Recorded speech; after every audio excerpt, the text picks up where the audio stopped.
Sir, कभी कभी मुझे लगता है कि ये सिर्फ एक किताब नहीं है। ये उन करोड़ों लोगों की सिसकियां और उम्मीदें हैं जो आज भी भूखे पेट सोते हैं। जब मैं आर्टिकल 38 या 39 पढ़ती हूँ तो मुझे एग्जाम का सिलेबस नहीं दिखता।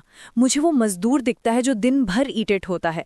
मुझे वो बच्चा दिखता है जिसे स्कूल जाना चाहिए था लेकिन वो चाय की दुकान पर बर्तन धो रहा है। क्या क्या हमारे संविधान बनाने वालों ने जो सपना देखा था वो सिर्फ पन्नों में ही रह गया है, या वाकई में एक ऐसा कल्याणकारी राज्य संभव है जहां अमीर और गरीब के बीच की खाई खत्म हो जाए? आराध्या, तुमने आज वो बात कह दी जो एक सिविल सर्वेंट के दिल में होनी चाहिए। दर्द महसूस करना ही बदलाव की पहली सीढ़ी है। तुम सही कह रही हो, ये सिर्फ किताब नहीं है।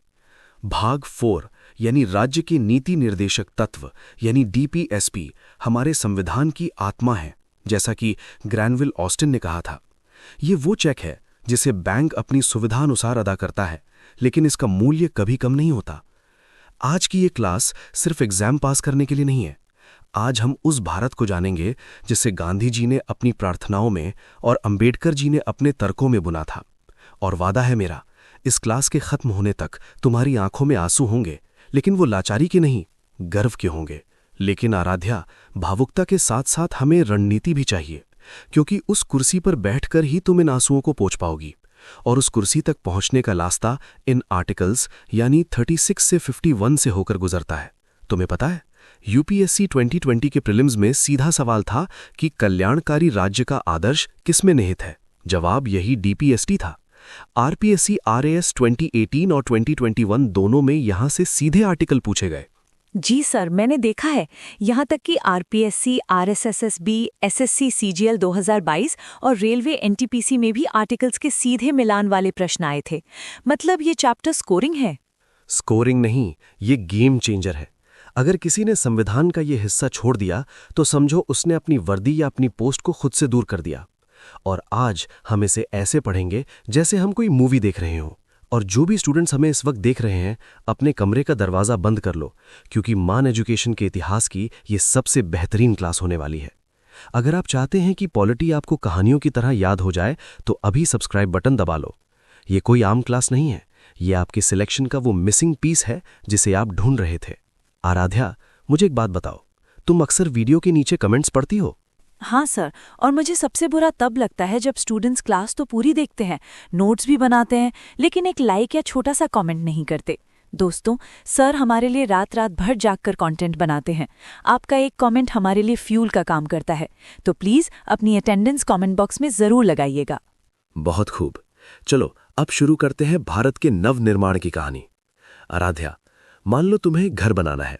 फंडामेंटल राइट्स उस घर की नींव है जो तुम्हें अभी मिल चुकी है, लेकिन डीपीएसपी उस घर का नक्शा है कि भविष्य में ये घर कैसा दिखना चाहिए। संविधान के भाग 4 यानी अनुच्छेद 36 से 51 तक इसका वर्णन है। अच्छा बताओ, हमने ये विचार किस देश से उधार लिया? सर, ये हमने आयरलैंड के संविधान से लिया है, और अगर मैं गलत नहीं हूं तो आयरलैंड ने इसे स्पेन से कॉपी किया था। ये प्रश्न यूपीपीएससी प्री 2017 और आरपीएससी 2019 में पूछा जा चुका है। बिल्कुल सही, शाबाश। लेकिन डॉक्टर अंबेडकर ने इसे क्या कहा था? ये एसएससी सीएचएसएल 2020 का प्रश्न है। उन्होंने इसे संविधान की अनोखी विशेषता यानी novel features of the constitution कहा था। परफेक्ट। अब आते हैं पहले आर्टिकल पर। आर्टिकल 36 बहुत सीधा है। ये कहता है कि इस भाग के लिए राज्य यानी स्टेट का वही अर्थ है जो भाग 3 यानी फंडामेंटल राइट्स में आर्टिकल 12 में दिया गया है। मतलब वही केंद्र सरकार, संसद, राज्य सरकारें, विधानमंडल और अन्य प्राधिकरण यानी लोकल अथॉरिटीज। बिल्कुल सही।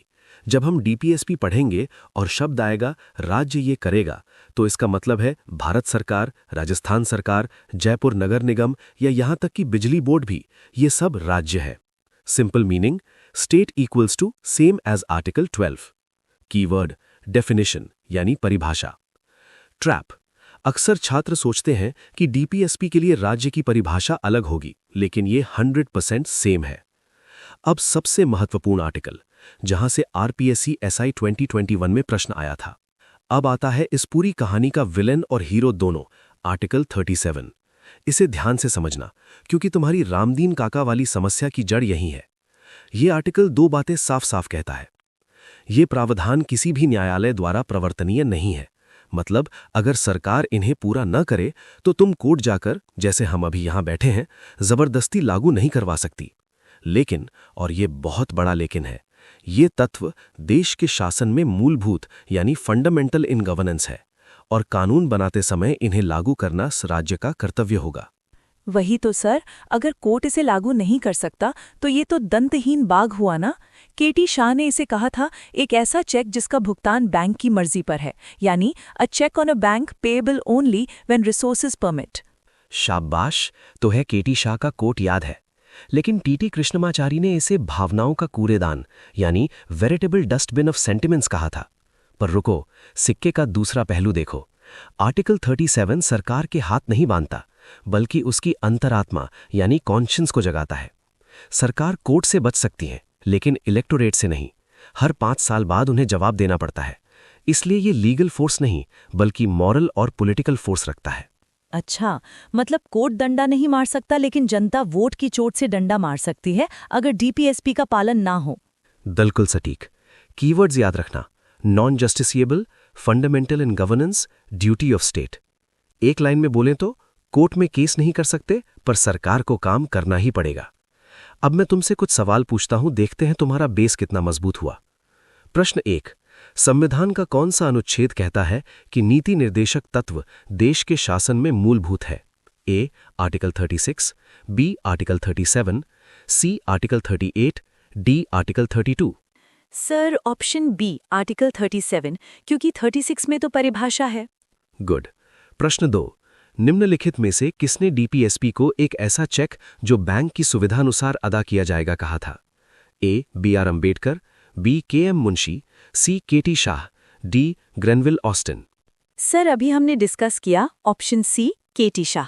संविधान में इनका कोई औपचारिक वर्गीकरण यानी फॉर्मल क्लासिफिकेशन नहीं है, लेकिन हम अपनी समझ और एग्जाम के लिए इन्हें 3 भागों में बांटते हैं। समाजवादी, जो समानता और समाजवाद की बात करते हैं। गांधीवादी, जो बापू के सपनों यानी ग्राम स्वराज, नशा मुक्ति पर आधारित है। और उदार बौद्धिक, जो आधुनिकता और पश्चिमी विचारों पर है। अब हम एक एक करके इनकी गहराइयों में उतरेंगे। तैयार हो? बिल्कुल सर, पिक्चर अभी बाकी है।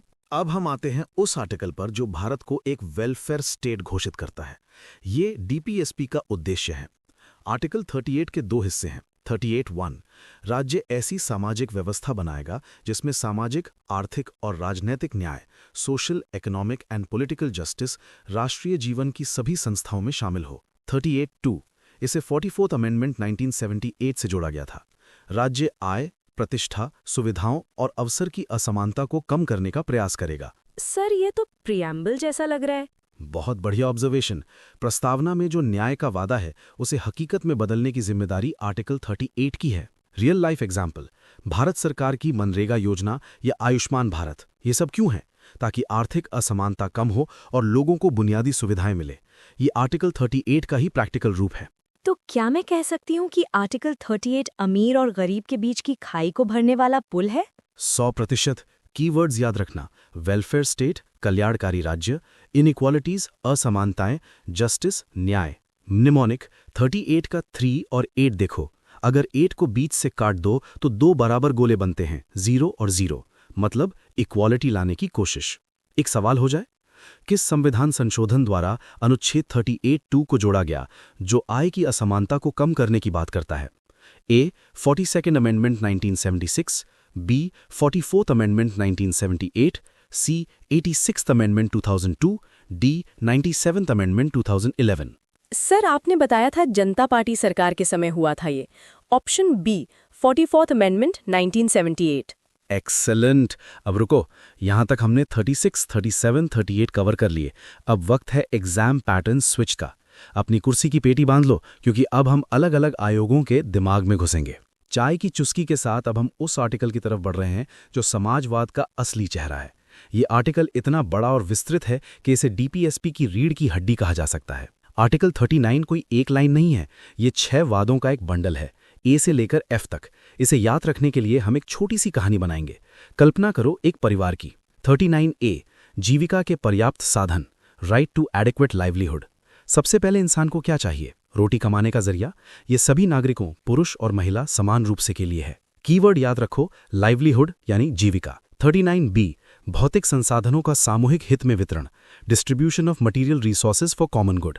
जब कमाई होने लगी तो संसाधन जैसे जमीन, कोयला, स्पेक्ट्रम, ये किसी एक की तिजोरी में बनना हो, बल्कि सबका भला हो। कीवर्ड याद रखो, रिसोर्सेज डिस्ट्रीब्यूशन यानी संसाधन वितरण। 39C, धन के संकेंद्रण पर रोक, prevention of concentration of wealth. संसाधन बढ़ गए, लेकिन ऐसा ना हो कि सारा पैसा अंबानी अडानी, सिर्फ उदाहरण के लिए, के पास ही जमा हो जाए। आर्थिक व्यवस्था ऐसी हो कि धन एक जगह इकट्ठा ना हो। कीवर्ड याद रखो, नो कॉन्सेंट्रेशन यानी संकेंद्रण नहीं। सर एक मिनट, 39B और 39C तो बहुत पावरफुल हैं। क्या ये वही आर्टिकल्स हैं जो फंडामेंटल राइट्स आर्टिकल 14-19 पर भी भारी पड़ते हैं? ब्रिलियंट, तुमने आर्टिकल 31C का रेफरेंस पकड़ लिया, बिल्कुल सही। 25th अमेंडमेंट 1971 के बाद से अगर सरकार आर्टिकल 39B और 39C को लागू करने के लिए कोई कानून बनाती है तो उसे इस आधार पर रद्द नहीं किया जा सकता कि वो आर्टिकल 14 इक्वालिटी या 19 फ्रीडम का उल्लंघन करता है। समाज का भला, कम्युनिटी गुड, व्यक्ति के भले, इंडिविजुअल राइट से ऊपर है। समझ गई, आगे बढ़े। 39D, equal pay for equal work यानी समान कार्य के लिए समान वेतन। चाहे पुरुष हो या महिला, अगर काम एक जैसा है तो सैलरी भी एक जैसी होगी। कीवर्ड इक्वल पे यानी समान वेतन। 39E, protection of health and strength of workers यानी कर्मकारों के स्वास्थ्य और शक्ति का संरक्षण। मजदूरों की मजबूरी का फायदा ना उठाया जाए, बच्चों से उनकी उम्र के खिलाफ काम ना कराया जाए। कीवर्ड याद रखना, हेल्थ ऑफ वर्कर्स यानी श्रमिकों का स्वास्थ्य। 39F, opportunities for healthy development of children यानी बच्चों के स्वस्थ विकास के अवसर, बच्चों को गरिमामय वातावरण मिले। ये 42nd अमेंडमेंट 1976 द्वारा बदला गया था ताकि बच्चों को शोषण से बचाया जा सके। कीवर्ड याद रखना, चिल्ड्रन डेवलपमेंट यानी बाल विकास। सर इसे याद रखने की ट्रिक बता दीजिए, ये ABCD मिक्स हो जाता है। LRCPHC, livelihood A, roti, resources B, संसाधन, कॉन्सेंट्रेशन C, जमाखोरी नहीं, पे D, वेतन, हेल्थ E, सेहत, चिल्ड्रन F, बच्चे। लाइफ में रिसोर्सेज कलेक्ट करके कॉन्सेंट्रेट मत करो, पे लो, हेल्थ बनाओ और चिल्ड्रन का ध्यान रखो। ये बढ़िया है, लाइफ में रिसोर्सेज याद रहेगा। अब एक प्रश्न देखो, समान कार्य के लिए समान वेतन भारत के संविधान में कहाँ सुनिश्चित किया गया है? A, मौलिक अधिकार, B, राज्य के नीति निदेशक तत्व, C, मौलिक कर्तव्य, D, आर्थिक अधिकार। ये 39D है, तो B, राज्य के नीति निदेशक तत्व। गुड आराध्या, अब आ गया वो आर्टिकल जिसके लिए तुम सुबह से परेशान हो, तुम्हारी कहानी का हीरो, आर्टिकल 39A। 39A, ये 39 का हिस्सा नहीं है? नहीं, जहां भी कैपिटल लेटर देखो समझ जाओ ये अमेंडमेंट से आया है। इसे 42nd अमेंडमेंट 1976 मिनी कॉन्स्टिट्यूशन द्वारा जोड़ा गया था। इंदिरा गांधी की सरकार थी। ये आर्टिकल कहता है, 1, राज्य ये सुनिश्चित करेगा कि कानूनी व्यवस्था ऐसी हो कि सबको समान अवसर, इक्वल अपॉर्चुनिटी के आधार पर न्याय मिले। और सबसे महत्वपूर्ण, अगर कोई नागरिक गरीबी या किसी अन्य कमजोरी के कारण वकील नहीं कर सकता तो राज्य उसे निःशुल्क विधिक सहायता देगा। मतलब रामदीन काका को वकील मिलना सरकार की दया नहीं, बल्कि संविधान का निर्देश है। बिल्कुल, और इसी आर्टिकल को लागू करने के लिए सरकार ने NALSA act 1987 national legal services authority act बनाया। आज जो तुम लोक अदालतें देखती हो वो इसी 39A की देन है। स्टूडेंट्स इसे 39 में ही मान लेते हैं, याद रखना ये 39A है, अलग आर्टिकल है। अब नेक्स्ट प्रश्न, निःशुल्क विधिक सहायता का प्रावधान किस संविधान संशोधन द्वारा जोड़ा गया? A, 42nd amendment, B, 42 amendment, C, 86th amendment, D, 97th amendment. B, 42 amendment 1976। Sir अब मुझे लग रहा है कि मैं रामदीन काका के लिए एप्लीकेशन ड्राफ्ट कर सकती हूँ नालसा का हवाला देकर। यही तो पावर है नॉलेज की। लेकिन अभी रुको, सफर लंबा है। तुम्हें इन आर्टिकल्स की इतनी प्रैक्टिस करनी होगी कि नींद में भी कोई पूछे तो सही जवाब निकले। और प्रैक्टिस के लिए आराध्या, तुम ये सारे आर्टिकल्स और अमेंडमेंट्स इतनी आसानी से कैसे याद रख पा रही हो? 39A, 42 अमेंडमेंट, अक्सर स्टूडेंट्स यहाँ कंफ्यूज हो जाते हैं। सर सच बताऊं तो पहले मुझे भी सब मिक्स हो जाता था। फिर मैंने टेस्ट क्यू ऐप डाउनलोड किया। वहाँ जो सब्जेक्ट वाइज टेस्ट सीरीज है ना, उसमें पॉलिटी के सेक्शन में DPSP के ऐसे प्रश्न डिजाइन किए गए हैं कि एक बार टेस्ट देते ही सब याद हो जाता है। और सर सबसे बड़ी बात, टेस्ट क्यू ऐप पर जो 1 लाइनर PDF है वो तो रामबाण औषधि है। उसमें लिखा था कि 39A कब जुड़ा और मैंने बस एक बार पढ़ा और दिमाग में छप गया। आरपीएससी और आरएसएसबी के पिछले एग्जाम्स में 90% से ज्यादा प्रश्न उसी ऐप के कंटेंट से आए थे। तुम बिल्कुल सही कह रही हो, मैंने खुद उस ऐप का कंटेंट चेक किया है। देखो स्टूडेंट्स, पढ़ना ज़रूरी है, लेकिन सही दिशा में प्रैक्टिस करना उससे भी ज़्यादा ज़रूरी है। टेस्ट क्यू ऐप पर रोज़ फ्री क्विज भी होती है। ये आपकी तैयारी में 4 चांद लगा देगी। अगर आप सच में सीरियस हैं तो क्लास के बाद प्ले स्टोर पर जाना और टेस्ट क्यू डाउनलोड ज़रूर करना। वहाँ से 1 लाइनर PDF लेकर रट डालना। एग्जाम में सवाल बाहर नहीं जाएगा। ये मेरा व्यक्तिगत सुझाव है। हाँ दोस्तों, और वो भी बहुत कम कीमत में, लगभग एक चॉकलेट की कीमत में पूरा खजाना मिल रहा है वहाँ। अब शहर से निकलो और गांव की तरफ चलो। गांधी जी का सपना, आर्टिकल 40, ये राज्य को निर्देश देता है कि वो ग्राम पंचायतों का गठन करे और उन्हें इतनी शक्तियां और अधिकार दे कि वो स्वायत्त शासन की इकाइयों के रूप में काम कर सकें। लेकिन सर, पंचायतें तो अब संवैधानिक हो गई है ना? सही कहा। 1992 तक ये सिर्फ आर्टिकल 40 में एक सपना था, लेकिन 73rd अमेंडमेंट 1992 ने इस सपने को हकीकत में बदल दिया और पंचायतों को संवैधानिक दर्जा दे दिया। मतलब आर्टिकल 40 वो बीज था जो बाद में 73rd अमेंडमेंट बनकर वटवृक्ष बना।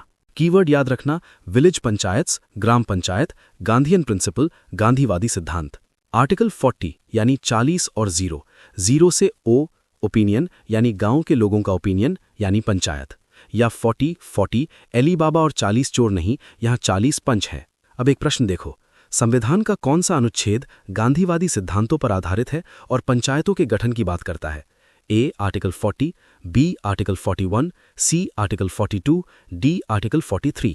ए आर्टिकल 40, ये तो ऑल टाइम फेवरेट सवाल है आयोग का। अब मान लो कोई व्यक्ति बूढ़ा है, बीमार है या बेरोजगार है, क्या राज्य उसे ऐसे ही छोड़ देगा?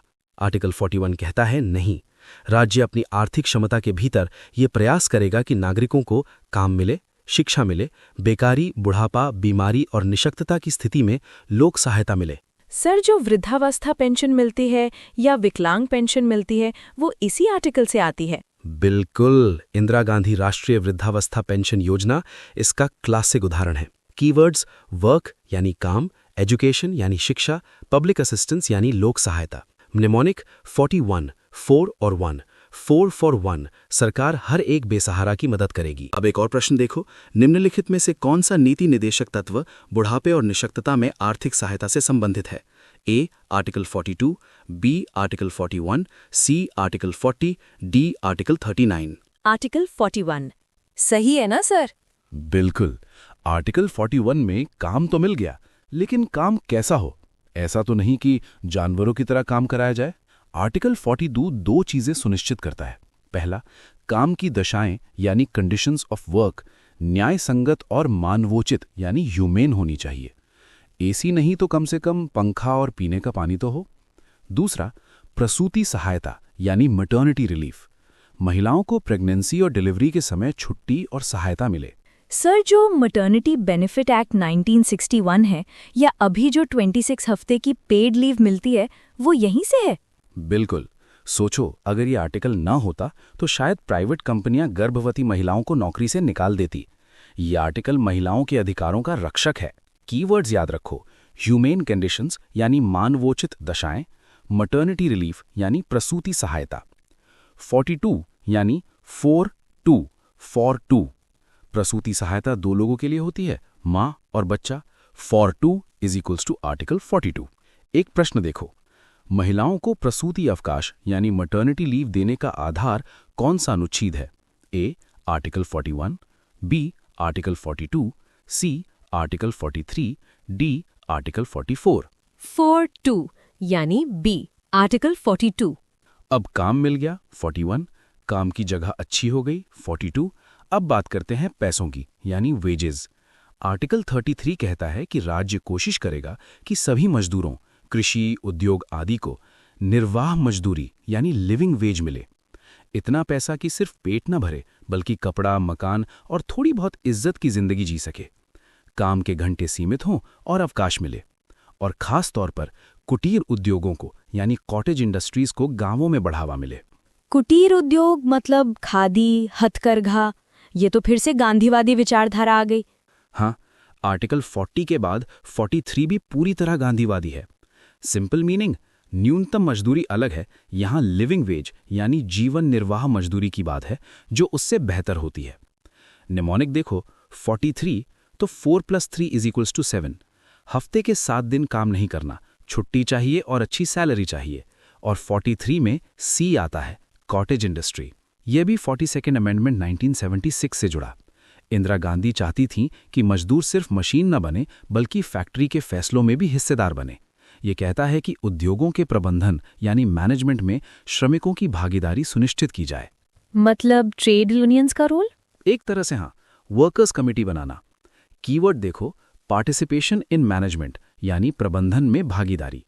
Trick 43A, A for associate, worker को मैनेजर का एसोसिएट बना दो। ये सबसे नया है, इसे 97th अमेंडमेंट 2011 द्वारा जोड़ा गया। राज्य सहकारी समितियों के स्वैच्छिक गठन और लोकतांत्रिक नियंत्रण को बढ़ावा देगा। जैसे अमूल दूध? बिल्कुल सही, अमूल एक कोऑपरेटिव सोसाइटी ही है। फैक्ट, ये 97th अमेंडमेंट से आया। 43B, B for business together यानी कोऑपरेटिव। चलो एक क्विक सवाल, भारतीय संविधान का कौन सा अनुच्छेद उद्योगों के प्रबंधन में श्रमिकों की भागीदारी सुनिश्चित करता है? A article 43, B article 43A, C article 43B, D article 42। भागीदारी यानी एसोसिएट, तो बी आर्टिकल 43A। सर अब तो हम 44 पर आ गए हैं, यूनिफॉर्म सिविल कोड। ये तो हॉट टॉपिक है। हॉट टॉपिक और सबसे ज्यादा मिसअंडरस्टूड भी। आर्टिकल 44 कहता है कि राज्य भारत के समस्त राज्य क्षेत्र में नागरिकों के लिए एक समान नागरिक संहिता यानी यूनिफॉर्म सिविल कोड प्राप्त कराने का प्रयास करेगा। इसका मतलब क्या है? क्या सबको एक ही धर्म मानना पड़ेगा? नहीं, बिल्कुल नहीं। ये एक बहुत बड़ा कंफ्यूजन है। यूसीसी का मतलब है शादी, तलाक, गोद लेना और उत्तराधिकार के नियम सभी धर्मों के लिए एक समान हों। अभी हिंदू, मुस्लिम, ईसाई के पर्सनल लॉ अलग अलग हैं। ये आर्टिकल क्रिमिनल लॉ की बात नहीं करता, वो तो पहले से समान है। ये सिर्फ सिविल यानी पारिवारिक कानूनों की बात करता है। अच्छा, मतलब कानून एक, चाहे धर्म कोई भी हो। पॉलिसी एग्जाम्पल, अभी सिर्फ गोवा में यूसीसी लागू है, हाल ही में उत्तराखंड ने भी पास किया है। Keyword uniform civil code UCC. Mnemonic 44 तो 4 और 4 समान हैं, 4 आर इक्वल, तो कानून भी इक्वल यानी समान होने चाहिए। प्रश्न देखो, भारत के किस एकमात्र राज्य में पुर्तगाली समय से समान नागरिक संहिता लागू है? ए केरल, बी जम्मू और कश्मीर, सी गोवा, डी सिक्किम। सी गोवा। ये आर्टिकल बहुत महत्वपूर्ण है क्योंकि इसमें बड़ा बदलाव हुआ था। पहले इसमें 6 से 14 साल के बच्चों की शिक्षा की बात थी, लेकिन जब 86th अमेंडमेंट 2002 आया तो उसने 6 से 14 साल की शिक्षा को फंडामेंटल राइट यानी आर्टिकल 21A बना दिया। तो फिर 45 खाली हो गया? नहीं, 45 में सब्जेक्ट बदल दिया गया। अब आर्टिकल 45 कहता है राज्य 0 से 6 वर्ष तक की आयु के बच्चों के लिए प्रारंभिक बाल्यावस्था देखरेख और शिक्षा देने का प्रयास करेगा। ओह, मतलब आंगनवाड़ी। बिल्कुल सही। आंगनवाड़ी सिस्टम और इंटीग्रेटेड चाइल्ड डेवलपमेंट सर्विसेज यानी ICDS इसी आर्टिकल का व्यावहारिक रूप है। यहाँ फोकस प्री स्कूल शिक्षा पर है। ट्रैप, अगर एग्जाम में पूछे कि 6 to 14 वर्ष की शिक्षा कहाँ है तो वो आर्टिकल 21A है, मूल अधिकार। अगर पूछे 0 to 6 वर्ष की देखरेख कहाँ है तो वो आर्टिकल 45 है, DPSP। एक प्रश्न देखो, 86वें संविधान संशोधन 2002 के बाद अनुच्छेद 45 का विषय क्या है? ए 6 to 14 वर्ष के बच्चों की शिक्षा, बी 0 to 6 वर्ष के बच्चों की देखरेख और शिक्षा, सी मातृभाषा में शिक्षा, डी उच्च शिक्षा। बी 0 to 6 वर्ष के बच्चों की देखरेख और शिक्षा यानी आंगनवाड़ी। गांधी जी का एक और सपना, समाज के सबसे कमजोर तबके को ऊपर उठाना। आर्टिकल 46 कहता है कि राज्य विशेष सावधानी से SC यानी शेड्यूल कास्ट्स, ST यानी शेड्यूल ट्राइब्स और अन्य कमजोर वर्गों के शैक्षिक यानी एजुकेशनल और आर्थिक यानी इकोनॉमिक हितों को बढ़ाएगा और उन्हें सामाजिक अन्याय और शोषण से बचाएगा। सर, जो स्कॉलरशिप्स मिलती हैं, फ्री कोचिंग मिलती है या EWS आरक्षण मिलता है, वो यहीं से है? बिल्कुल। 103rd अमेंडमेंट EWS रिजर्वेशन का आधार भी यही आर्टिकल है और एट्रोसिटीज एक्ट, SC/ST एक्ट भी इसी सामाजिक अन्याय से बचाव के निर्देश का पालन है। 46 यानी 4 और 6, छक्का मारना है गरीबी पर, या SC/ST, 4 letters in SC/ST plus 2 words edu and eco is equals to 46। थोड़ा कॉम्प्लेक्स है, सीधा याद रखो। SC/ST special care. आर्टिकल 47 पोषाहार स्तर और जीवन स्तर को ऊंचा उठाने तथा लोक स्वास्थ्य का सुधार करने का कर्तव्य। ये आर्टिकल हेल्थ और नशाबंदी के बारे में है। इसके 3 हिस्से हैं: पोषाहार स्तर बढ़ाना यानी न्यूट्रिशन लेवल बढ़ाना, मिड डे मील योजना, जीवन स्तर सुधारना और लोक स्वास्थ्य सुधारना। और इसी में एक बहुत ही महत्वपूर्ण बात छुपी है। राज्य मादक पेय यानी इंटॉक्सिकेटिंग ड्रिंक्स और नशीली दवाओं पर रोक लगाएगा, यानी प्रोहिबिशन, सिवाय औषधीय प्रयोजनों के।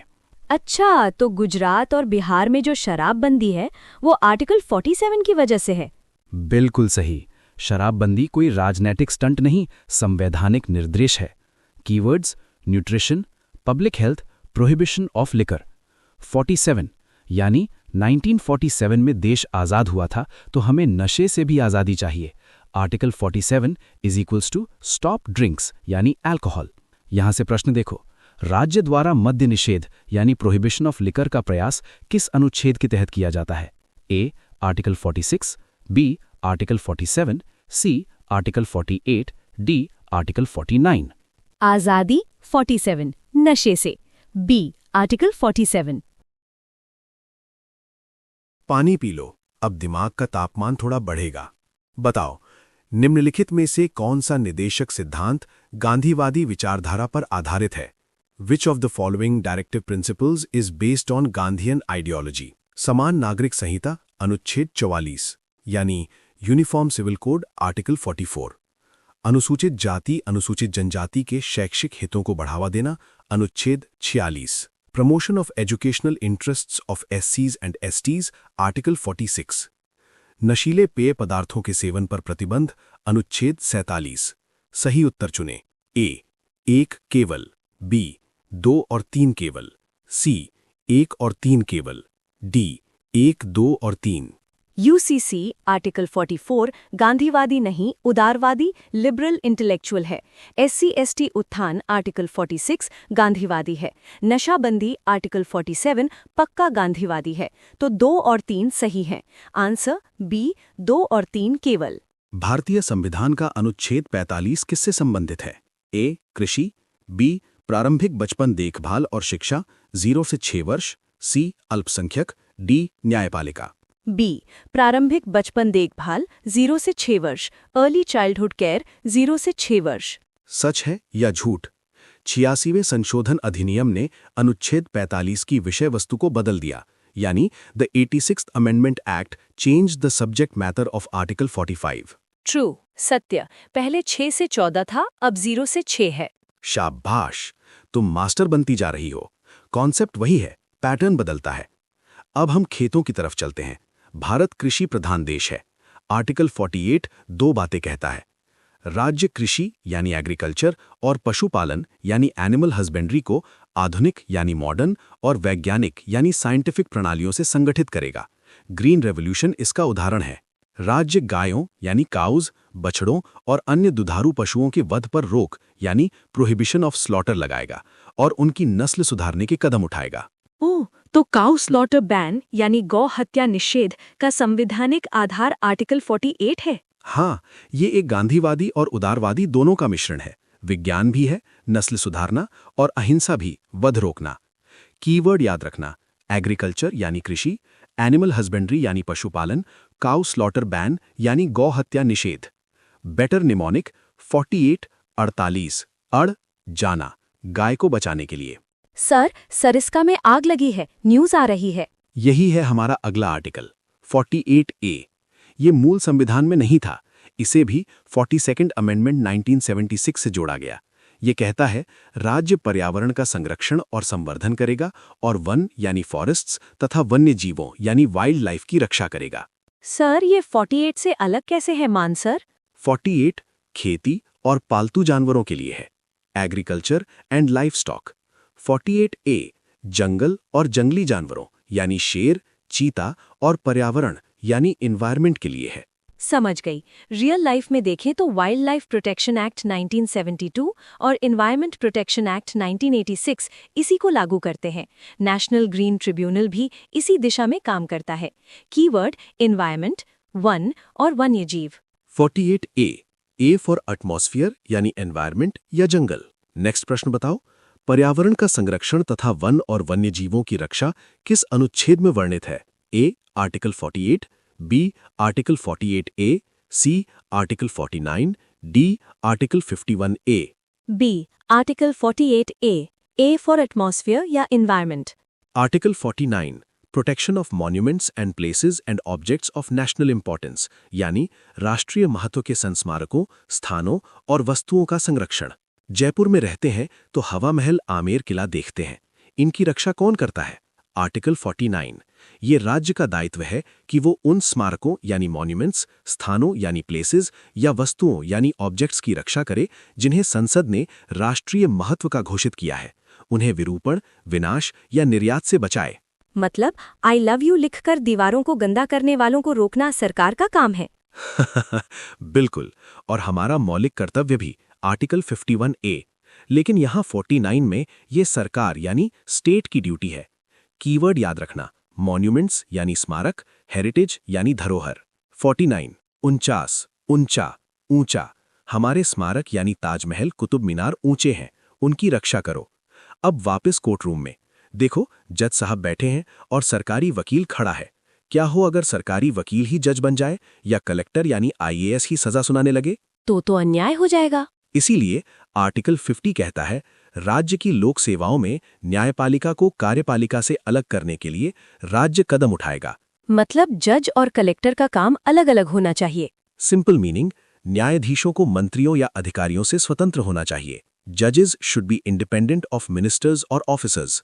एग्जाम्पल, CRPC यानी क्रिमिनल प्रोसीजर कोड में 1973 में बदलाव करके जुडिशियल मैजिस्ट्रेट और एग्जीक्यूटिव मैजिस्ट्रेट की पावर अलग अलग कर दी गई थी। 1973 में बदलाव करके न्यायिक मैजिस्ट्रेट और कार्यकारी मैजिस्ट्रेट की शक्तियां अलग अलग कर दी गई थीं। मिनोमिक 50-50-50, पावर को आधा आधा बांट दो, कार्यपालिका अलग, न्यायपालिका अलग, 50-50। एक और प्रश्न का आंसर करो, न्यायपालिका को कार्यपालिका से अलग करने का निर्देश किस अनुच्छेद में है? A article 50, B article 51, C article 49, D article 48। Article 50, 50-50। और अब हमारा आखिरी पड़ाव। भारत सिर्फ अपनी नहीं, पूरी दुनिया की सोचता है, वसुधैव कुटुंबकम।